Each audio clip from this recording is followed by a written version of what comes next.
into individual pieces. Yes, that's very right. Shh. Your turn later, Mummy. I'm thinking now of each member of the unemployed population as a single, separate personality, beset by depression, laboring under a sense of frustration and futility. You're not interested? Very, in the singer rather than the song. Our singers like their songs to be appreciated. I know I do. Oh, I'll appreciate this one. I'll study it in one of the papers. And you should, too, before the weekend. Before the weekend? We're invited to Fort Belvedere by the Prince for the weekend.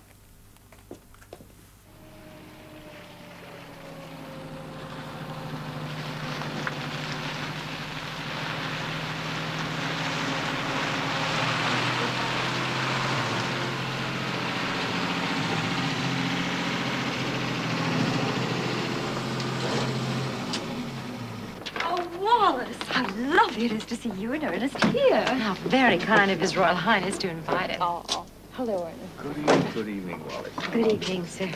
Do come in. Yes, now, come won't sir. you? Thank Come on, you. have a lovely fun. Good evening, Alice. Do come in, won't you?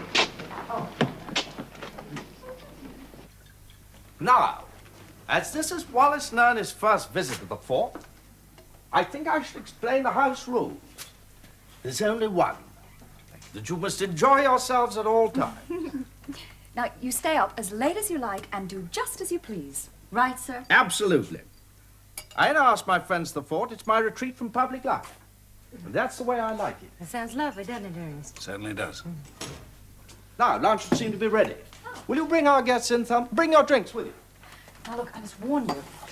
His Royal Highness has a running battle with the undergrowth and has dedicated himself to winning it. Ernest, you'll be enlisted to help. Just wait and see. Now, Wallace, you're over there. Oh, what a beautiful We'll put Ernest opposite you. Oysters. You fond of oysters, Wallace? Oh, yes, I love them, and they remind me of home. Actually, they're from His Royal Highness's personal oyster beds. One of the advantages of being the Duke of Cornwall. Do help yourselves. Thank you. Selma, have we invited people over for dinner this evening? No, sir. Good. But I have an idea. Why don't we show my cine film of our African safari? Oh, Selma, not again. Oh, well, we haven't seen it, sir. Have you not, Alistair? Really, I'm surprised to hear that. The film, you know, is at least 4 years old. And Thelma's been dining out on her safari story since then. Sir, you're joking about one of the most amazing and terrifying experiences of my life. In what way, Thelma? My first night under canvas, I was scared to death. I kept imagining all sorts of dreadful things happening, and one night it did. A wild beast actually found its way into my tent. A wild beast in your tent? Well, I do hope you were looking your best. Wallace, you're teasing, but I was petrified. Well, I turned on my torch, and there was a hyena with one of my shoes in its mouth. Well, Thelma, I don't think hyenas ever attack people. Not if they're alive. And Thelma certainly was there. Legend has it her voice was heard in Nairobi. I didn't know until later that they were scavengers. And all the brute wanted was a bit of shoe leather. But, sir, you have to admit my film is quite unique. Ernest, I have a sequence of a little native boy being clawed by a lion. Well, that's unfortunate. It was. But I kept right on filming. Unfortunately, another boy ran up and speared the lion. It's quite remarkable. I'm sure you'll think so, too. After the film, we can roll up the carpet and dance. 3/4 time, sir? 3/4 time? It's a joke we have. Our very first night out together was at the Hotel Splendide, and we danced all night to their Viennese orchestra. That 3/4 time. Very romantic, Thelma. But does sound like fun. Good. That's tonight. What about after lunch, sir? Well, this afternoon I've got my work cut out clearing more undergrowth. Could I suggest that you might perhaps like to lend a hand, Ernest? That was a suggestion, not an order. You might prefer a round of golf. Thank you. Thank you, Thelma, but I prefer the suggestion. Good. And I'll come along for moral support. Be delighted if you would. Mustard, Wallace. Well, thank you, Thelma, dear.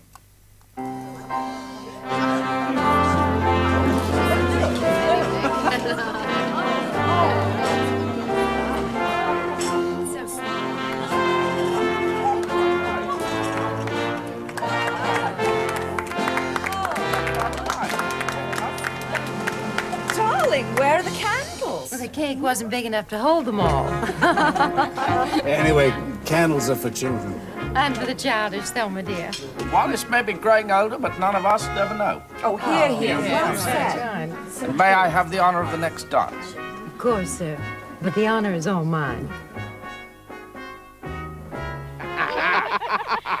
Ah, a rebel in our midst. Now, Angie, if you're going to be presented this season, you'll have to curtsy properly. My mother's very hard on it. Now, show me.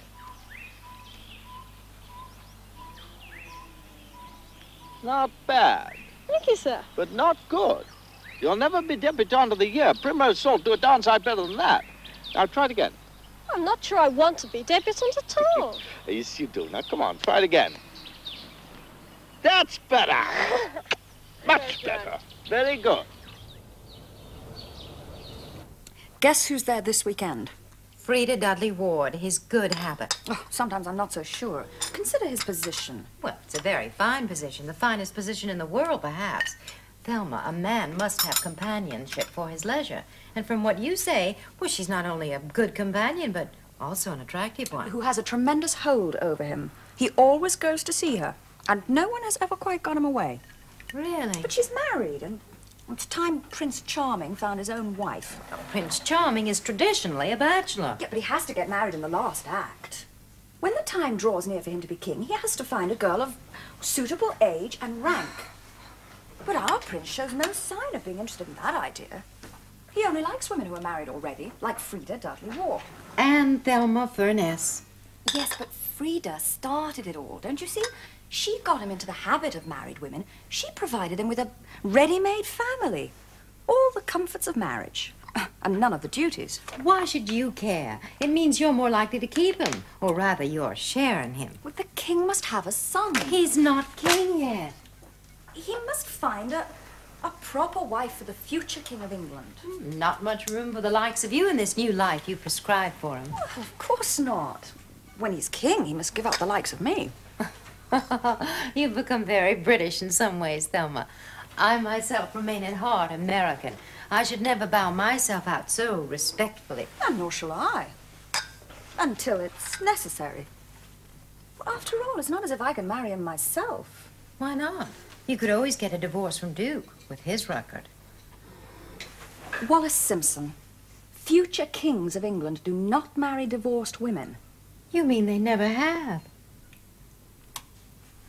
Oh, you still have a lot to learn about the British. Now, 9 of hearts, 3 of hearts, and Mineral wins again. And Angie wins. Yes, how much this time? Oh, good gracious, 10 shillings. Well, come on then. Pay up. Well, I don't carry money, Angie, but you shall have it tomorrow, darling. Well, then I'll bet you double or quits I'll beat you next time we play. Anne has become a perfect miser. She never does anything now except for money.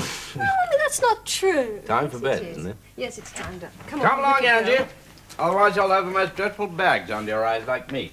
Then when you're presented at court, Primrose Salt, who never stays up late, will wipe you clean off the floor.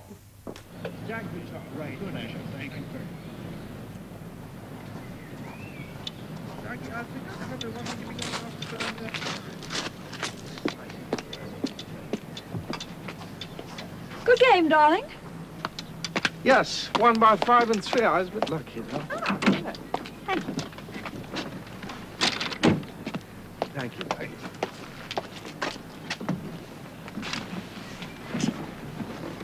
So, what are the plans for the week? I'm not sure.